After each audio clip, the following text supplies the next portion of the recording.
بسم اللہ الرحمن الرحیم۔ رمضان المبارک کا مہینہ سوچنے کا مہینہ ہے، فکر کا مہینہ ہے، غم کا مہینہ ہے کہ اگر کوئی کمزوری ہے تو انسان اس کمزوری کو رمضان میں دور کر سکتا ہے۔ یہ سنہرا موقع ہے اور بہترین اللہ تبارک و تعالیٰ نے یہ موقع عطا فرمایا ہے۔ اگر اس موقع کو اگر ہم نے ضائع کر دیا تو یہ موقع ہمارے ہاتھ سے چلا جائے گا۔ پھر کبھی زندگی میں یہ رمضان مبارک ہمیں نصیب ہو کہ نہ ہو یہ اللہ تعالیٰ جانتا ہے، لیکن گارنٹی نہیں ہے۔ اگر رمضان مبارک میں اگر ہم اپنی اصلاح نہیں کر سکتے، نمازوں کی طرف نہیں لا سکتے، اللہ کو راضی کرنے کے لیے اپنے آپ کو آمادہ نہیں کر سکتے، اپنے دل کو، تو پھر کب کریں گے؟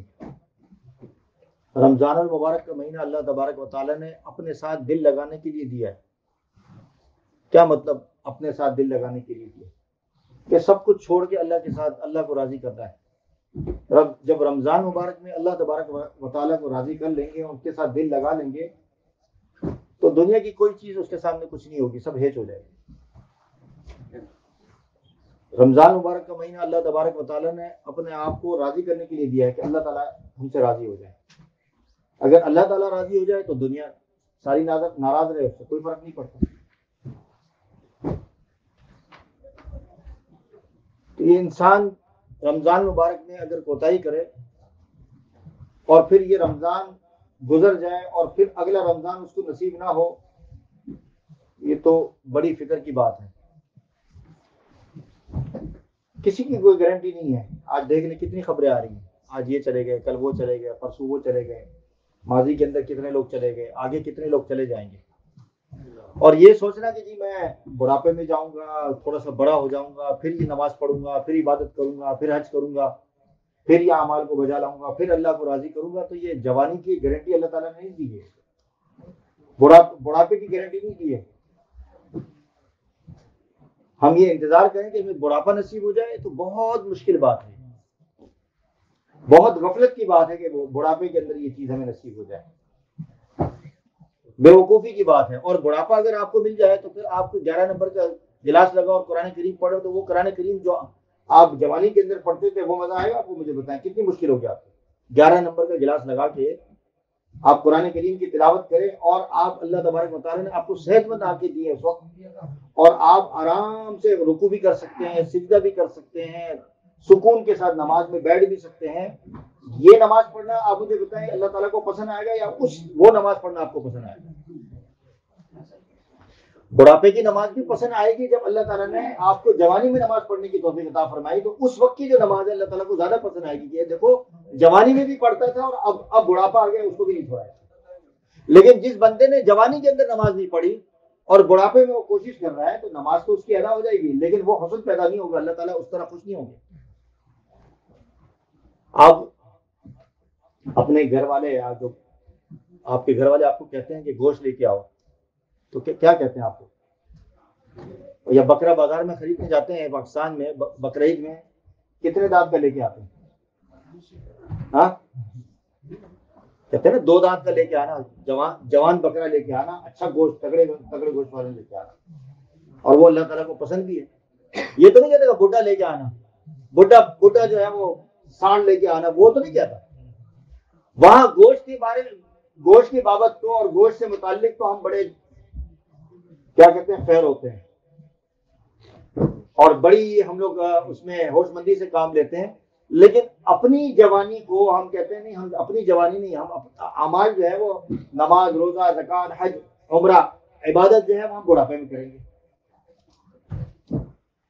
دنیا کا جو کھانا ہے، گوشت ہے، وہ آپ کو بڈھے کا گوشت آپ کو جو ہے، سانڈ کا گوشت آپ کو پسند نہیں ہے جو بوڑھا ہو چکا ہوتا ہے۔ 2 دانت کے علاوہ آپ کو گوشت نہیں پسند ہے، آپ کو کیا بیبی لیم چاہیے؟ کیا چاہیے؟ بیبی لیم، جہاں یوکے میں کہتے ہیں بیبی لیم چاہیے، چھوٹی عورت چاہیے، بوڑھی نہیں چاہیے، بیوہ نہیں چاہیے، جوان عورت چاہیے۔ مجھے بتائیں یہ جوانی تو کیا چیز ہے؟ کتنی جوانیاں، کتنے جوان لوگ آج قبرستان میں پڑے ہیں، مجھے بتائیں کتنی جوانیاں، کتنے دنیا کے حسین ترین لوگ وہاں پڑے ہیں قبرستان کے اندر۔ کیا ہوا مجھے بتائیں؟ اگر عمل ہے تو وہ سکون سے بیٹھے ہوئے ہیں، اگر عمل نہیں ہے تو ان کی زندگی اب اللہ جانے اور وہ جانے. تو اللہ تبارک و تعالیٰ نے ہمیں یہ جوانی عطا فرمائی ہے, صحت عطا فرمائی ہے, تو ہمیں یہ چاہیے کہ ہم اللہ تعالیٰ کو راضی کریں رمضان مبارک میں. یہ چند گھنٹے چند ساعتیں رمضان کی رہ گئی ہیں. اگر رمضان مبارک میں اپنے آپ کو ٹھیک نہیں کر سکے تو کب کریں گے مجھے بتائیں. رمضان کی ساعتوں میں اگر ہم اپنے آپ کو ٹھیک نہیں کریں گے تو زندگی میں پھر کبھی نہیں کر سکتے.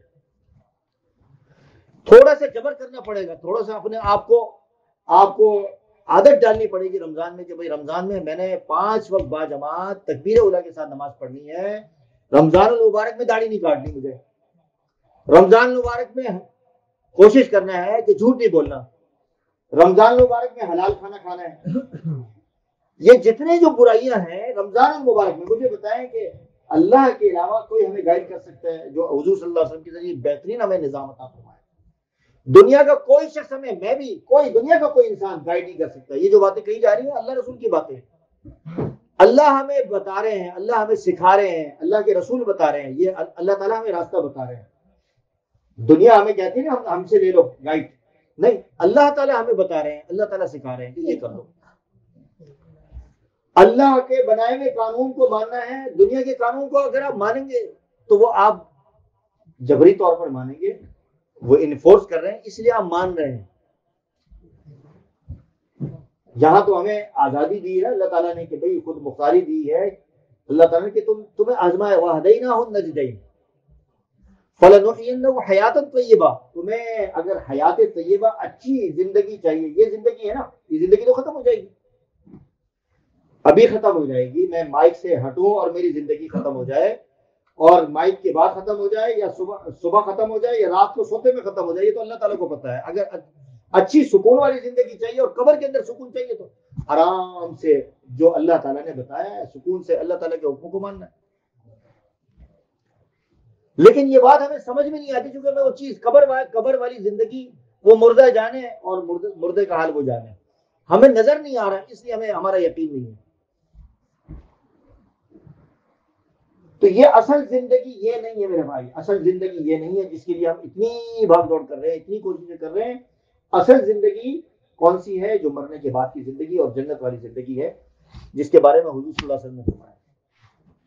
یہ جو پان کھاتے ہیں نا, پان بہت کھاتے ہیں, پان سگریٹ جو پیتے ہیں بہت پیتے ہیں سگریٹ, آج کل وہ دوسری سگریٹ پیتے ہیں, شیشہ پیتے ہیں, اور بہت ساری چیزیں ہیں. نسوار جو کھاتے ہیں, نسوار کھا رہے آدمی کھا رہا ہے, اور وہ ہمارے ایک دوست ہیں, وہ یہاں وہ حلوے کی طرح وہ کھا رہے ہوتے ہیں, وہ گٹکا جو ہوتا ہے حلوہ, حیران ہوتا ہے کہ حلوے کی طرح گٹکا کھا رہا ہے. اس کو یہ نہیں معلوم کہ آگے جو ہے اس کو کیا نقصان ہو رہا ہے. یہ ڈاکٹر بیٹھے ہوئے, ڈاکٹر سے کتنا نقصان ہو رہا ہے, لیکن اس کو مزہ آ رہا ہے. اس نے اپنے آپ کو تیار کیا ہوا اور عادت ڈالی ہوئی. اب نماز پڑھنے کی عادت ڈالنے کے لیے اگر ہم کہیں تو نماز پڑھنے کی عادت ڈالو, کتنا مشکل لگتا ہے. نماز پڑھنے کی عادت جو ہے وہ 5 وقت بعد نماز پڑھنا, وضو کے ساتھ نماز پڑھنا, نماز کے لیے اپنے آپ کو تیار کرنا, یہ مشکل لگ رہا ہوتا ہے. اس لیے کہ ہم نے اپنے دل پر جبر نہیں کیا ہوا ہے, اپنے جسم پر جبر نہیں کیا ہوا ہے. کیا مشکل کام ہے, 10 منٹ لگتے ہیں نماز پڑھنے میں, مجھے بتائیں نا. اس کو ڈیلے کر رہے ہوتے ہیں, کل پڑھیں گے, پرسوں پڑھیں گے, جوانی میں پڑھیں گے, بوڑھے ہو جائیں گے پھر پڑھیں گے. یہ نماز تو بوڑھے کا عمل تو نہیں, یہ تو جوانی کا عمل ہے. بڑھاپے میں تو آدمی معذور ہوتا ہے, بہت ساری چیزیں, روزے بھی معاف ہو جاتے ہیں انسان کے, اٹھ نہیں سکتے. تو دنیا کی یہ جو زندگی ہے یہ آخر کار, جیسے ہمارے خالہ اس دنیا سے, ہمارے امجد بھائی کی, ہمارے ارشاد بھائی کی, اسی طریقے سے غضنفر بھائی کی اور زاہد بھائی کی والدہ ماجدہ دنیا سے چلی گئیں.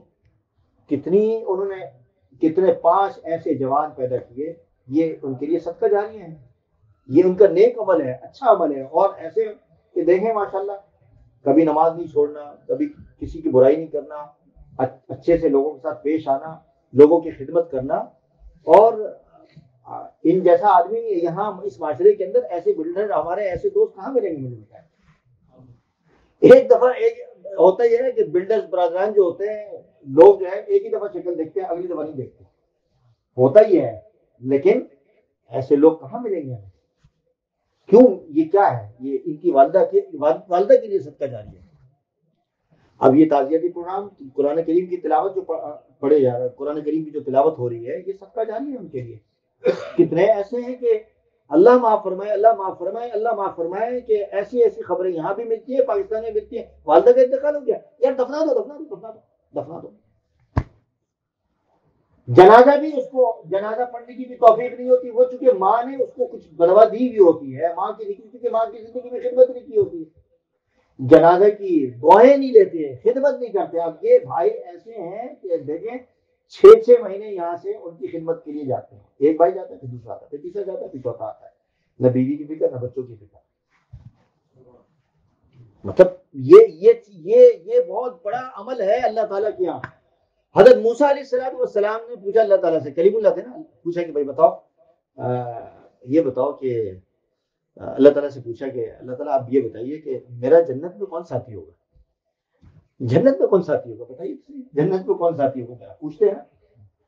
ہم تو دعا کرتے ہیں اللہ تعالیٰ ہمیں حضور کا قرب، اللہ والوں کا قرب، صلحاء کا قرب، ابرار کا قرب، روزے داروں کا قرب، نماز پڑھنے والوں کا قرب عطا فرمائے. کہا کہ آپ کا جو سب سے قریب ترین جو شخص ہوگا، جو سب سے زیادہ قریب بیٹھنے والا ہوگا، وہ کسائی ہوگا. قصاب آپ کا. وہ حیران کہ بھائی مجھے کسائیوں کے ساتھ کر دیا، یہ کیا چکر. کسائی کے ساتھ اللہ کے نبی کا قرب. آپ یہ بتائیں کہ حضرت موسیٰ کلیم اللہ پوچھ رہے کہ میرا قریب ترین ساتھی کون ہوگا جنت میں، کہا کہ کسائی ہوگا. لوگ کسائیوں کو کس طرح دیکھتے ہیں، لیکن اللہ کے نبی کا سب سے قریب ترین ساتھی جنت میں کسائی. فرمایا کہ کیوں؟ کہا کہ جاؤ ذرا مل کے آؤ، ذرا ملاقات کرو. وہ چلے گئے، کمرے میں گئے، بٹھایا، ذرا آپ بیٹھے، میں ذرا اندر سے آتا ہوں. تو اندر جب گیا تو ماں سے باتیں ہو رہی ہیں.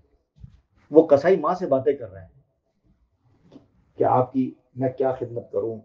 وہ کہتے ہیں میرے پاؤں ہوتے، پاؤں دبا دو، سر درد دبا دو، پانی لاؤ، کھانا لاؤ، خدمت کرو.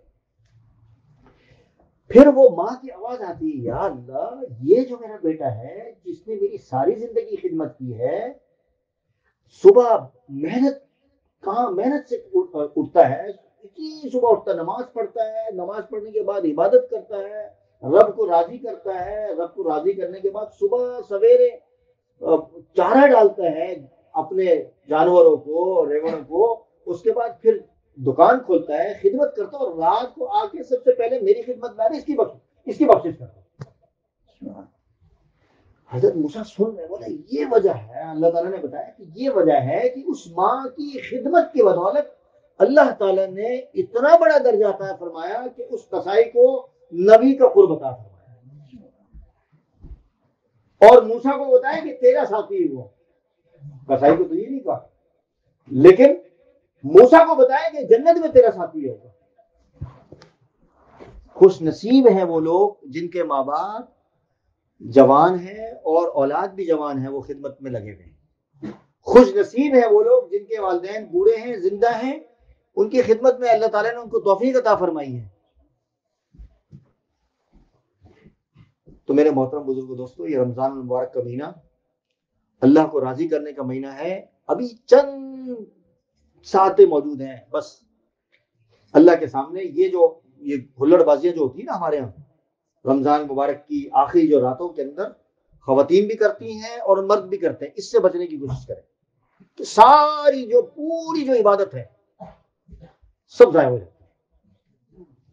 یعنی رمضان میں اپنے روزے بھی رکھے ہیں، عبادتیں بھی کی. بھائی فرشتے تو تیاری کر رہے ہیں کہ بھائی انعامات دینے کے لیے چلو دنیا میں جانا ہے. اب فرشتوں کے آنے میں اب رکاوٹ ڈالنے کی یہ کیا ہو رہا ہے؟ جو رمضان میں جو کیا ہے تو یہ تو پھر وہی کر رہے کام. میرے محترم بزرگوں دوستو، یہ وہ باتیں ہیں جو ہمیں حضور علیہ الصلوۃ والسلام نے بتائی ہیں.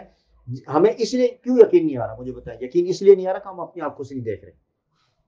میٹنگ ہوئی، سمندر کی مچھلیوں کی میٹنگ ہوئی، سمندر کی جو مچھلیاں ہوتی ہیں ان کی میٹنگ ہوئی آپس میں کہ یار کچھ چارہ وارہ تو آتا ہے، ایسی جگہ چلتے ہیں جہاں کوئی شکاری نہ ہو، وہاں چارہ پڑا ہو، اور ہم کھا کے فوراً سمندر کے اندر چلے جائیں گے سکون کے ساتھ. تو ایک کی ڈیوٹی لگی، بڑی مچھلی کی نا، بڑی ویل کی مچھلی ڈیوٹی لگی کہ چلو جا کے ذرا چیک کر کے آؤ کیا ہے مسئلہ.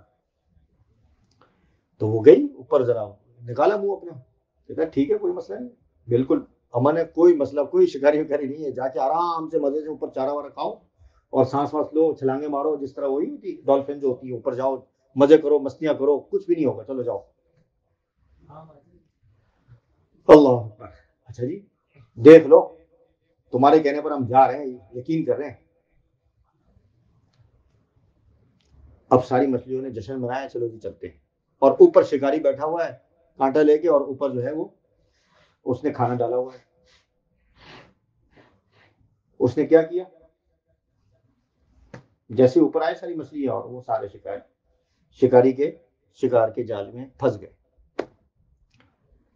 یقین نہیں ہے ان کو، یقین نہیں آ چکے نیچے، آنکھوں سے تو نہیں دیکھا، کسی نے کہہ دیا ٹھیک ہے۔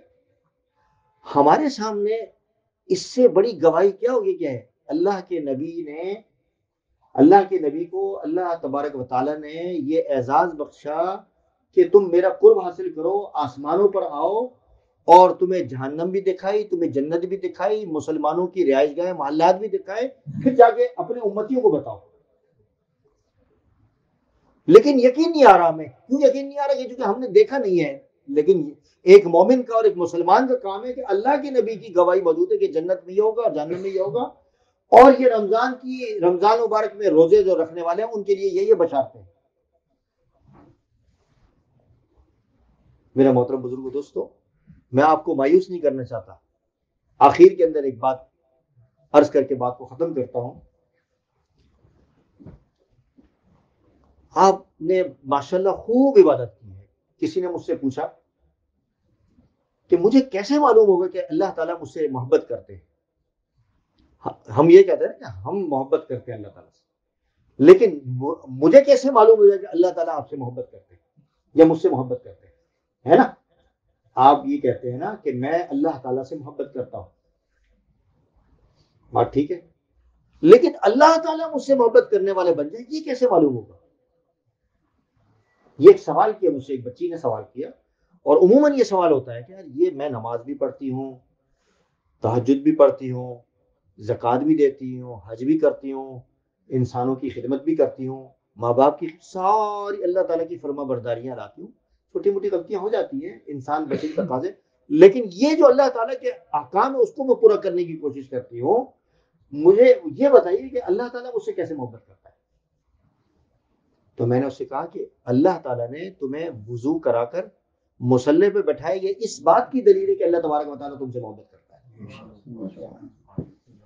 اس سے بڑی دلیل ہو سکتی ہے؟ مجھے بتائیں، کتنے دنیا کے اندر لاکھوں لوگ ہیں جن کو ایمان نصیب نہیں ہوا ہے۔ ہم تو غیر ایمان والوں کی بات کرتے ہیں نا، ہم تو اللہ تبارک و تعالیٰ مسلمان ہیں، ہمیں اللہ تعالیٰ نے مسلمان بنایا اور پھر مسجد میں لا کے بٹھایا، گھروں میں بٹھایا، مصلوں پہ بٹھایا، وضو کرایا، اہتمام کے ساتھ ہم نے روزے رکھے، عبادتیں کی، قرآن کریم کی تلاوتیں کی۔ ماشاءاللہ ابھی مجھے بتایا کتنے ہماری ماشاءاللہ ہمارے جو امجد بھائی کی جو ماشاءاللہ جو گھرانہ ہے قرآن کریم بہت پڑھتا ہے، عام دنوں کے اندر بھی بہت پڑھتا ہے، صرف یہ نہیں کہ ابھی ان کے والدہ کا انتقال ہوا ہے تو 122 قرآن 129 قرآن پڑھے صرف ان کے گھر والوں نے۔ اس سے خوش نصیب اولادیں کیا ہوں گی میرے بھائی؟ بتائیے، مجھے بتائیں۔ وہ میں بار بار یہ بات کہتا ہوں کہ یار جو آپ علماء کو یا مؤذن کو یا بلائیں، ٹھیک ہے ان کو بلائیں، دعا ضرور کرائیں، آپ ان سے ضرور کرائیں دعائیں، لیکن آپ جو مولوی صاحب آئے گا اس کی والدہ کا تو انتقال نہیں ہوا نا، لیکن ہماری والدہ کا انتقال ہوا، آپ جو پڑھیں گے اس کے پڑھنے میں اور آپ کے پڑھنے میں زمین آسمان کا فرق ہے۔ پھر آپ اس کو 20 pound 25 pound 40 pound 50 pound 100 pound بھی دیتے ہیں، اس کے اخلاص اور آپ کی نیت کے اندر زمین آسمان کا فرق ہوگا۔ میں یہ نہیں کہتا کہ وہ اس کے اخلاص سے نہیں پڑھے گا، لیکن آپ کیوں نہیں پڑھتے مجھے بتائیں اپنی والدہ کے لیے؟ آپ کیوں نہیں پڑھتے اپنے والد کے لیے؟ اس کا حق تھوڑی ہے، آپ کہاں کہ آپ کے والدین کا، آپ پڑھیں۔ آخر کے اندر آپ کو ایک پہلے بھی میں بتا چکا ہوں، آج پھر بتا دیتا ہوں کہ بعض لوگ قرآن کریم نہیں پڑھ سکتے، بالکل نہیں پڑھنا آتا۔ اب والدین کو کیسے بخشیں، ان کو ایصال ثواب کیسے کریں؟ دعا تو کر سکتے ہیں نا بھائی، ان کے لیے نماز کے بعد دعا تو کر سکتے ہیں نا، ہر نماز کے بعد دعا کر لیا کرو۔ بعض لوگ اللہ معاف فرمائے کل بھی نہیں پڑھ سکتے، سورہ اخلاص بھی نہیں پڑھ سکتے، ایسے لوگ بھی ہیں، تو ان کے لیے کلمہ تو پڑھ سکتے ہو بھائی، کلمہ تو پڑھ سکتے ہیں نا، ہر مسلمان کلمہ پڑھ سکتا ہے، جو کلمہ نہیں پڑھ سکتا وہ مسلمان کیسے ہوگا مجھے بتائیں۔ تو کتابوں میں لکھا ہے کہ حدیث میں روایتوں میں آتا ہے کہ جو شخص 70,000 مرتبہ کلمہ پڑھتا ہے اور اپنے مرحومین کو بخشتا ہے، اللہ تبارک و تعالیٰ اس کی بخشش فرما دیتے ہیں۔ کتنی مرتبہ بھائی؟ جو لوگ جو اولادیں، جو بہن بھائی جن کا کوئی گزرنے والا گزرا ہو، کوئی رشتہ دار عزیز و اقارب والدین میں سے گزرا ہو، ان کے لیے 70,000 مرتبہ، کتنے مرتبہ؟ 70,000 مرتبہ اگر آپ نے کلمہ پڑھ لیا، لا الہ پڑھے، لا الہ الا اللہ محمد رسول اللہ، اور آپ نے کہا کہ اللہ اس کو بخش دے، اللہ تبارک و تعالیٰ اس کا ٹھکانہ جنت میں بنا دے گا۔ اب بھائی آخری وقت ہے، اس اعتبار سے کہ اب چند ایک دن یا 2 دن رہ گئے ہیں، کوئی معلوم نہیں ہے، تو یہ 2 دن کو ہم قیمتی سمجھ کے گزاریں اور اللہ تبارک و تعالیٰ کو راضی کر کے گزاریں۔ کوئی تھوڑی بہت جو عبادت میں کمی کوتاہی رہ گئی ہے اس پہ استغفار کریں اور اللہ کا شکر ادا کریں کہ اللہ تبارک و تعالیٰ نے ہمیں یہ توفیق عطا فرمائی، اور ہم یہ اس دعا کے ساتھ اس رمضان کو ختم کریں کہ اللہ تبارک و تعالیٰ ہمیں اپنی زندگی میں ایک نہیں 100 بار رمضان دکھائیں۔ دعا فرمائیں۔ اللہم صلی علی سیدنا محمد وعلی آل سیدنا